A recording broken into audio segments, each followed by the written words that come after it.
नमस्कार मित्रांनो, ठरलं तर मग या मालिकेच्या आजच्या भागात आता रविराज आणि अर्जुन यांना कन्फर्म होतं की हे जे काही सगळं प्रकरण केले ते महिप्तनेच केले, म्हणजेच रविराजच्या आणि प्रतिमाचा जो 22 वर्षापूर्वी अपघात झाला होता त्यामागे महिप्तच आहे. मग दिनानंतर कशा प्रकारे रविराज प्रतिमा सायली, अर्जुन हे महिप्तच्या घरी जाऊन प्रतिभा ही रविराजच्या सांगण्यावरूनच महिप्तला थोबडवणार आहे आणि त्याचे सगळे काही कारनामे स्वतः महिप्त स्वतःच्या तोंडून कबूल करतच आता त्याची कशा प्रकारे धिंड निघणार. 22 वर्षांपूर्वी महिप्तने केलेल हे कारस्थान त्याने का केलं आणि कशा प्रकारे केलं, त्याचप्रमाणे आता एक मोठी गोष्ट म्हणजेच तन्वी ही तुमच्याबरोबरची जनवी ती खरी नसून ती खोटी असल्याचं जेव्हा सगळ्यांना समजणार तेव्हा नेमकं अर्जुन आणि रविराज हे दोघं कशा प्रकारे आता या सगळ्या गोष्टींचा छडा लावणार आणि आता नवीन कोड त्यांच्यासोबत उभं राहिल्यामुळे आता नेमकं पुढे काय घडणार हे आपल्याला आजच्या या भागात पाहायला मिळेल. तर मित्रांनो, आतापर्यंत इथे आपण पाहत होतो की प्रिया ही घरी म्हणजेच जेव्हा महिपचा फोन येतो तेव्हा त्याला भेटण्यासाठी तडक निघून आलेली असते, परंतु तिला काहीच माहीत नसतं की महिप्त तिला भेटण्यासाठी कशासाठी बोलवतोय, कारण की महिप्त इथे खूप चिडलेला आहे आणि प्रियाला त्याला जाब विचारण्यासाठी त्याने हे सगळं कारस्थान घडवून आणले, परंतु प्रियाला या बाबतीत काहीच माहीत नसल्याने तिला खूप टेन्शन आलेलं असतं. आणि त्याच वेळेत आता महिप्त हा प्रियाला अगदी गाढून तीच सत्य तिला विचारत असतो की हे सगळं तू का केलं, म्हणजे अपघाताविषयीच सत्य फक्त तुला माहीत होतं, बाकी कोणालाही नाही. तर इथे प्रिया त्याला ओरडून सांगते की हे बघा, मी काही केलेलं नाहीये, तुम्ही मला मारायला निघालात, मला मारलं तरीही मी हेच बोलेन की मी काही केलं नाहीये. मी तुम्हाला धमकी वगैरे काही दिली नाही. तुम्हाला त्याचा जर चुकीचा अर्थ काढायचा असेल तर तुम्ही तो काढू शकता. त्यामुळेच मला आता एकच गोष्ट सांगायची आहे की काही झालं तरीही एकच गोष्ट लक्षात ठेवा की मला आता या सगळ्या गोष्टींसाठी शांतता लागणार आहे आणि किती काही झालं तरीही तुला मला सांगावं लागेल. तेव्हा प्रिया म्हणते की तुम्ही काही करा, पण मी एकच सांगेन की मी काही केलं नाहीये. उगीचच मी न केलेल्या गुणाची शिक्षा मला देऊ नका. आणि त्या व्हिडिओबद्दल तुम्ही म्हणत असाल तर तो व्हिडिओ माझ्याकडे आहे, परंतु बाकी गोष्टी मी केल्या नाहीत. तेव्हा आता महिप्त खूपची चिडलेला असतो आणि तो प्रियाला बाहेर काढायला सांगतो. प्रिया कशी बशी बाहेर निघते, तिला खूप त्रास होत असतो, म्हणजेच तिला मातीत घाडल्यामुळे तिचे कपडे वगैरे पूर्णपणे खराब झालेले असतात. तेव्हा महिप्त तिच्याकडे बघतो आणि विचार करतो की कदाचित हे सगळं असं नसेल. तेव्हा मग नागराज पण म्हणतो की महिप्त शेठ, जर खरंच हे सगळं त्या प्रियाने केलं असतं ना बुबलीने, तर तिने खरं सांगितलं असतं. परंतु एक गोष्ट नक्की, ती खरं बोलत आहे की तिने काहीही केलेलं नाहीये. मग आता हे ऐकल्यानंतर इथे प्रिया मात्र सुटते. तेव्हा प्रिया त्याला सुट्ट्या म्हणते की तुम्ही जरा विचार करा की तुमचे दुश्मन कोण आहेत आणि त्यानंतर मग तुम्ही ठरवा. तर इथे अर्जुन आणि रविराज हे दोघंजणही घरी असताना चर्चा करत असतात की पुढे आता काय करायचं आहे. अर्जुन ठरवत असतो की किती काही झालं तरीही सिनियर, आता मी जे काही झालं ते तुला सांगतो. मी किती काय केले हे सगळं तुला माहीतच नाहीये. त्या बाबू ड्रायव्हरचा खोटो आम्ही समोर आणताना महिप्त घाबरला होता. मग रविराजला तो सगळं काही सीन सांगत असतो की काय घडलं होतं, कारण बाबू ड्रायव्हरला त्याने जर मारण्याची सुपारी दिली असेल तर आणि तरच तो घाबरला असेल, आणि जर त्याने काही संबंध नसता तर त्याने आरडाओरडा केला असता की मला कोण अडकवण्याचा प्रयत्न करतोय, परंतु तो काही बोलला नाही. याचा अर्थ असाच होतो की हा जो म्हणजे महिप्त आहे तो घाबरलाय आणि त्याला कळलंय आता की त्याची खूप मोठी चूक झाली आणि त्याची चूक पकडली गेली, म्हणूनच तो कोणाला तरी फोन लावण्याचा प्रयत्न करत होता. तेव्हा मग आता लगेचच सायली म्हणते की मला वाटते ना रविराज काका की खरंच महिपच्या याच्याशी सगळा संबंध आहे आणि आपल्याला आता ते त्याच्या तोंडून वधून घ्यावं लागणार आहे. खरं काय आहे ते त्याच्या तोंडूनच त्याने कबूल केलं पाहिजे. तेव्हा आता रविराज म्हणतो की हे बघ अर्जुन, मला एक गोष्ट वाटते की जो गुन्हेगार असतो ना, त्याला त्याच्याच पद्धतीने गुन्हा कबूल करायला लावायचा असतो. माझा आतापर्यंतचा एक्सपिरियन्स हेच सांगतंय की जर गुन्हेगाराला तो सीन रिक्रिएट करून दिला ना, तर तो ओघाओघाने त्याबद्दल बोलून जातो आणि आपल्याला तेच करण्याची गरज आहे. महिपचा इगो म्हणजे त्याचा स्वतःचा आत्मविश्वास, आणि त्यात जेव्हा आत्मविश्वासाला ठेस लागेल ना, तेव्हाच महिप्त काहीतरी बोलून जाईल आणि त्याच रागाच्या भरात त्याला ते बोलायला भाग पाडायचं. मग अर्जुन म्हणतो की करेक्ट, जसं आपण प्रियाला लावलं होतं बरोबर तसंच. तेव्हा लगेच रविराज म्हणतो की हो तसंच, त्या तन्वीने सगळं काही कोर्टात कबूल करून टाकलं, महिपतही तसंच करेल. मग रविराज आणि अर्जुन सरवतात की आपल्याला याचा अर्थ महिपतला कुठेतरी बेला बोलायला हो. तेव्हा रविराज म्हणतो की नाही, त्याला कुठे बोलवायला नको, आपण एक काम करूया, आपण त्याच्याच घरी जायला पाहिजे. तेव्हा आता त्यांच हे सगळं बोलणं प्रतिमा ऐकते. प्रतिमा जराशी घाबरते की हे ही काय बोलताय, तो गुन्हेगार आहे आणि त्याच्या घरी आपण जायचं. तेव्हा मग लगेच साहिली म्हणते की हो जावंच लागेल प्रतिमाहत्या, कारण की त्याला जाब विचारायचाय. जोपर्यंत आपण कणखरपणे त्याला जाब विचारत नाही ना, म्हणजे जोपर्यंत आपण मोठ्या आवाजात त्याला जाब विचारणार नाही, तोपर्यंत तो काही खरं बोलणार नाही. कारण महिप्त शिखरे याला जोपर्यंत आपण धमकी देणार नाही ना, तोपर्यंत तो काही खरं वधवणार नाही तोंडून. तेव्हा अर्जुन म्हणतो की करेक्ट सायली, तू बरोबर बोलतेस, कारण काय किती काही झालं तरीही महिप्त हा स्वतःला फार ग्रेट समजतो आणि त्याला असं वाटतं की त्याच्याबद्दल कोणाला काही माहीत नाही. पण जेव्हा त्याला समजेल की त्याच्या वरचाडेही कोणीतरी आहे, तेव्हा मात्र तो गप्प बसणार नाही. रविराज म्हणतो की हो, त्याच ओघाओघामध्ये तो काहीतरी नक्कीच चूक करून जाईल आणि त्या चुकीमध्येच तो काहीतरी बोलून जाईल.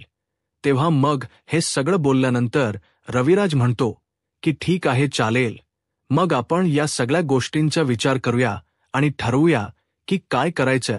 तर सुरुवातीला सायली सांगते की प्रतिमत्या, तुम्ही आमच्या सोबत चला. म्हणजे कसं आहे, तुम्ही जर अगदी आत्मविश्वासाने याला बोललात आणि चिडून त्याला जाब विचारलात ना इतक्या वर्षांचा, तर तो नक्कीच वटणीवर येईल आणि खरं सांगेल. आणि तुम्ही त्याला घाबरताय याचा अर्थ तो असा ठरवतोय की अजूनही तो तुम्हाला घाबरवू शकतो. जर एखाद्या घाबरणाऱ्या व्यक्तीला आपण आणखी घाबरून दाखवलं ना, तर मग त्याचं आणखीनच ते खावत.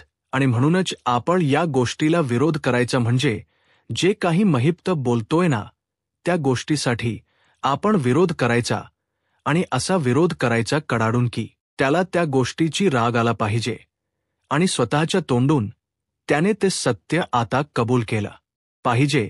हे ऐकल्यावर आता प्रतिमा ही तयार झालेली असते. प्रतिमा म्हणते की ठीक आहे, आता सायली ही तिचा आत्मविश्वास वाढवण्याचं काम करत असते. प्रतिमात्या, तुम्ही अजिबात काळजी करू नका. पण इथे महिप्त मात्र विचार करत असतो की प्रियाला मी मारण्याचा प्रयत्न केला, परंतु तरीही तिला काहीच झालं नाही. म्हणजे तिने हे केलं नाही. मग केलं तरी कोणी असेल, अशी कोण व्यक्ती आहे? प्रिया शिवाजीला आपल्या अपघाताविषयी माहिती आहे. मग आता नागराजला महिप्त म्हणतो की नागराज सेड, आणखीन एक मोठं कारण झाले टेन्शनच. जर प्रिया ही करत नाही तर अशी कोण व्यक्ती आहे की जिला आपल्या अपघाताबद्दल माहीत आहे? आणि जर असं दुसऱ्या कोणाला माहीत असणं म्हणजे मला धोक्याची घंटा वाटते.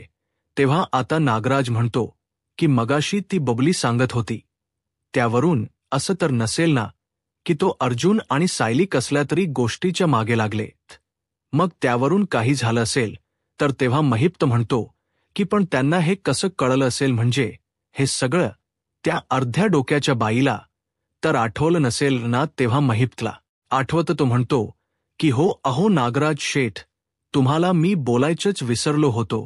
त्या दिवशी जेव्हा मी पूजा करत होतो देवळामध्ये, त्यावेळेला पूजा करत असताना तिथे कोण आलं होतं माहितीये का? तिथे आली होती ती म्हणजे ती प्रतिमा आणि सायली. मग लगेच तो म्हणतो की काय आता त्याला आठवतं की सुमन मला वहिनीला भेटू देत नव्हती. त्याच्या मागे नक्कीच काहीतरी कारस्थान असणार आहे. मग महिप्त म्हणतो की अरे नागराज शेठ, आठवलं मला. त्या अर्ध डोक्याच्या बाईला मला बघून घाबरली होती ती, आणि इतकंच आहे ना, तिच्या म्हणजे मेंदूला अगदी गरगरल्यासारखं झालं आणि ती खाली पडली.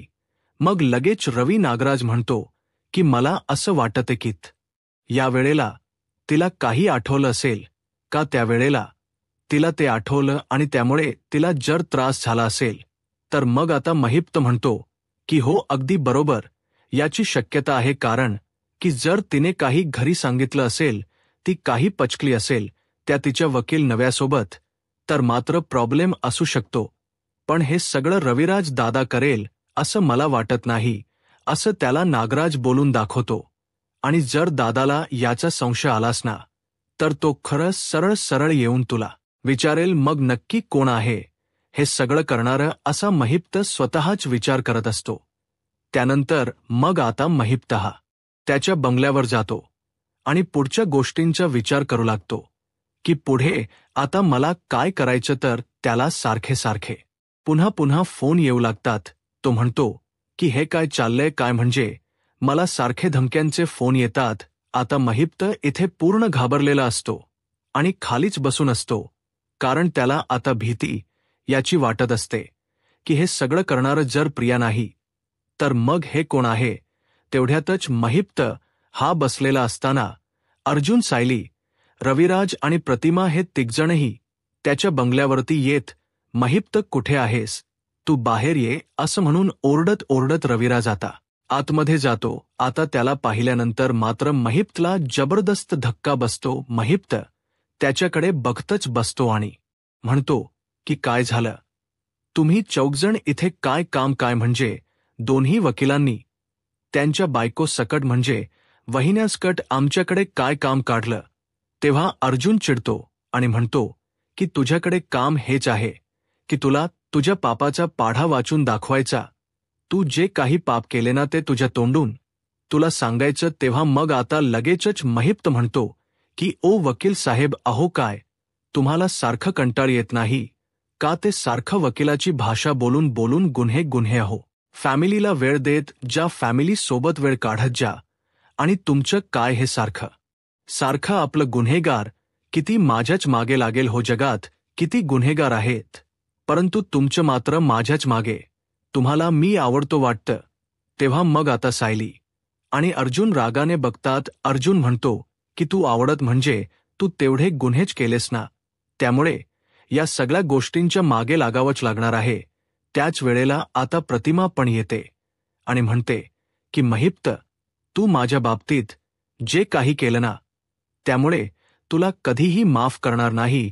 रविराजही आता महिप्तला म्हणतो की हे बघ, जे काही तू केलंस ना महिप्त, ते स्वतःच्या तोंडून आता बोलाने कबूल कर. इतके वर्ष म्हणजे माझ्या बायकोशिवाय आणि माझ्या मुलीशिवाय मी जगत होतो, पण आता मात्र मी ह्या सगळ्या गोष्टी सहन करणार नाही. माझी मुलगी, माझी बायको माझ्यासोबत आहे, परंतु माझ्या वर्षात, या इतक्या वर्षात मी जे काही गमावले ते पुन्हा मला मिळणार नाही. माझ्या मुलीचं बालपण मला परत मिळणार नाहीये. तेव्हा मग आता हे सगळं होत असताना महिप्त म्हणतो की काय बोलताय तुम्हाला तरी कळतं का? तेव्हा आता अर्जुन म्हणतो की महिप्त, हे बघ, आम्हाला माहिती आहे हा अपघात ना तूच घडून आणलाय, कारण की तुझं हे जे काही वागणं आहे ना, ते वागणं मला अजिबातच आवडलेलं नाहीये. तू महिप्त शिकरे, तूच गुन्हा घडवून आणलाय, आम्ही खात्रीशीरपणे सांगू शकतो, आणि तसे पुरावेही आहेत आमच्याकडे. त्यामुळे ते पुरावे दाखवण्याच्या अगोदर तू स्वतः कबूल केलंस ना, तर ते जरा जास्त बरं होईल नाही का? तेव्हा नागराज रविराज म्हणतो की तू हे का केलंस? मला माहित नाही माझ्याशी तुझी काय दुश्मनी होती, जे तू हे असं करून दाखवलं. तेव्हा आता नागराज म्हणजे रविराज त्याला म्हणत असताना महिप्त म्हणतो की तुम्ही माझ्यावर सरळ सरळ येऊन माझ्या घरी येऊन आरोप लावताय, तेव्हा महिप्तला तोम हाणतो की हो, आरोप लावतच आहोत आम्ही, कारण तू ते सगळं केलं आहेस, समजलं ना. मग आता पोलीस हे सगळं खरंतर लपून छपून म्हणजे बघत असतात, हे सगळं रेकॉर्ड होत असतं. आणि त्याच वेळेला मग महिपत्याची कॉलर धरून त्याला विचारतो की सांग काय केलं आहेस, खरं खरं सांग कशासाठी केलंस, आणि तूच केलंस हे सगळं. आता महिपत्यामुळे भरपूर चिडतो, त्याचा इगो दुखावतो. माझी कॉलर सोडा असं तो बोलतो, म्हणतो की कॉलर नाही, तू खरं बोल, त्याशिवाय तुला सोडणार नाही. आता महिप्तला अर्जुन पण धमक्या द्यायला लागतो की खरं काय तर सांग. तेव्हा मग आता महिप्त त्याला हाणतो की ठीक आहे, आता तुम्हाला मी बोलूनच टाकतो, मला कोणाच्या बापाची भीती आहे. तुम्ही जर माझ्यापर्यंत पोहोचलात तर मी बोलतोच खरं. आणि तो सगळं बोलायला लागतो की काय आहे नागराज रविराज शेठ, तुम्ही हे जे काही केले ना, म्हणजे तुमच्या फॅमिलीच्या मागे लागण्याचा उद्देश म्हणजे जे काही माझ्या बाबतीत घडायचं, मी बिल्डर आहे आणि मी जी काही इलिगल काम करायचो त्या सगळ्यांची केस तुम्ही घ्यायची आणि ती केस घेऊन मला प्रत्येक वेळेला म्हणजे काम बंद करायला लागायचं आणि मला तेट करायचं नव्हतं. मला माझी काम बंद करायची नव्हती आणि यासाठी मी हे सगळं केले.